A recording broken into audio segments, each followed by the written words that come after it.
Hello students, तो next topic है, देखो capacity of an isolated spherical conductor. Spherical conductor है, ठीक है। स्फेरिकल कंडक्टर मीन्स कोई भी स्फेरिकल शेप का कंडक्टर है इस तरह से, और इसके ऊपर क्या है, अगर हम इसको किसी तरह से कोई चार्ज दें, ठीक है, अगर इस स्फेरिकल कंडक्टर को हम कोई चार्ज दे दें तो क्या होगा, सारा जो चार्ज होता है वो इसके सरफेस पे आ जाएगा। हमने पढ़ा था बिहेवियर ऑफ ए कंडक्टर, ठीक है। तो उसमें क्या था, अगर इस पर हम कोई एक्सेस चार्ज अगर देते हैं तो सारा का सारा चार्ज क्या है, इसके सरफेस पे जो है यूनिफॉर्मली डिस्ट्रीब्यूट हो जाएगा। क्लियर। अब चाहे ये शेल हो, होलो शेल हो, ठीक है, होलो स्फीयर हो, चाहे ये सॉलिड स्फीयर हो, तो उसको अगर हम चार्ज देते हैं तो सारा चार्ज आना कहाँ पे है, सरफेस पे ही आना है, ठीक है, क्योंकि ये एक कंडक्टिंग स्फीयर है। क्लियर। अगर नॉन कंडक्टिंग स्फीयर होता तो चार्ज इसके अंदर भी होता। क्लियर, ये बात ध्यान रखना, ये कंडक्टिंग है, ठीक है। अब देखो, अगर हम इसको क्यू चार्ज जो दे रहे हैं, पॉजिटिव चार्ज, तो कहाँ पे आ गया, इसके सरफेस पे आ गया, ठीक है। If R is the radius of the spherical conductor. Clear. R मान लो इसका रेडियस है और इसको हमने प्लस क्यू चार्ज दिया है, O is the centre. Clear. Let us consider a spherical conductor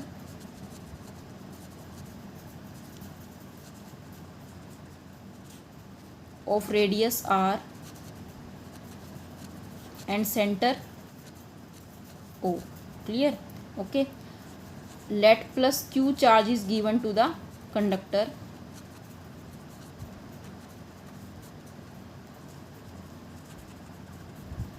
clear. ये चार्ज कहाँ पे जाएगा, इसके सरफेस पे, which spread over the surface of the conductor.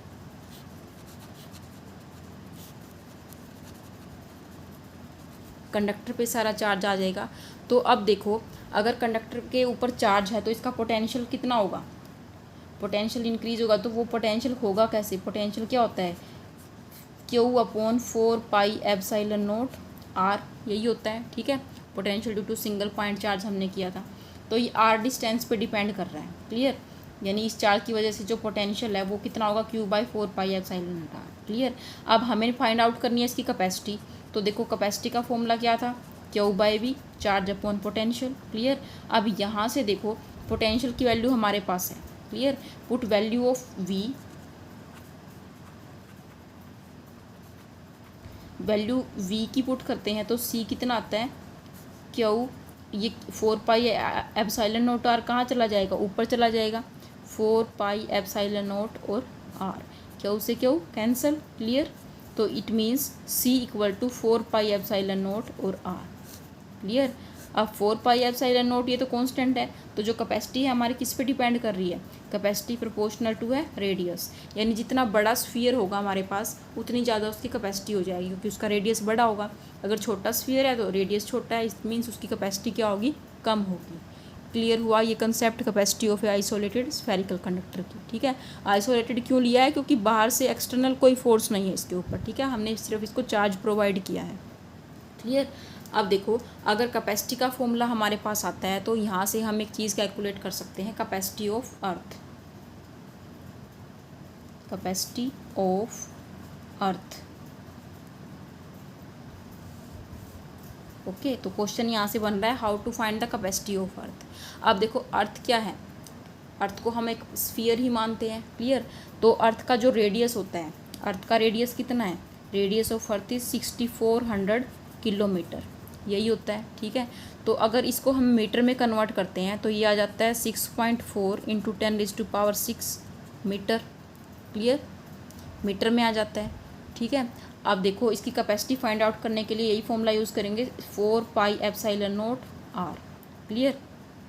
तो C इक्वल टू क्या हो जाता है, देखो 1/4πε0 की वैल्यू हमें पता है कितनी होती है, 1/4πε0 की वैल्यू 9 इंटू 10⁹, ठीक है। अब ये देखो 4πε0 डिवाइड में नहीं है, ठीक है, ये ऊपर की तरफ है, तो यानी इसकी वैल्यू क्या हो जाएगी, 1/9 इंटू 10⁹। क्लियर। ये वैल्यू हमारे पास आ गई। अब रेडियस कितना है इसका, 6.4 इंटू 10⁶। क्लियर है। अब देखो 6.4 को डिवाइड कर दो 9 से, ठीक है। जब इसको हम डिवाइड करेंगे तो ये हमारे पास आता है 0.711 और इनटू में ये देखो 9, 10 की पावर 9 जब ऊपर जाएगी तो ये 6 में से माइनस होकर 10 की पावर -3 आएगी। क्लियर? ओके, ठीक है।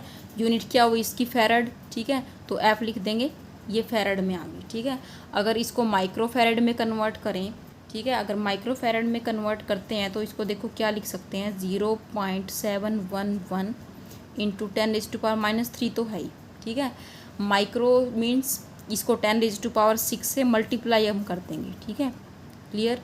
10⁻6 से अगर मल्टीप्लाई करते हैं, माइक्रो में क्या होती है 10⁻⁻6 पावर। ठीक है, अब हमें फैरड से माइक्रो पे जाना है। ठीक है, तो हमें यहाँ पे 10⁻6 से मल्टीप्लाई करना पड़ेगा, पावर पॉजिटिव हो जाएगी। क्लियर? अब 6 में से 3 गए, कितने होंगे? 10⁻3 ही बच जाएगी। ठीक है, यहाँ से 1000 आएगा इसके नीचे, यहाँ से इसके नीचे 1000 आएगा और यहाँ से 10⁻3 आ जाएगी, तो ये तो कैंसिल हो गया। क्लियर? तो हमारा आंसर आ गया 711। ये एक 1 है। ठीक है, ये 111 दिख रहे हैं। क्लियर? 711 यानी कि माइक्रो फैरड में आंसर अब हमारा आ जाएगा। क्लियर? यानी कैपेसिटी ऑफ अर्थ इज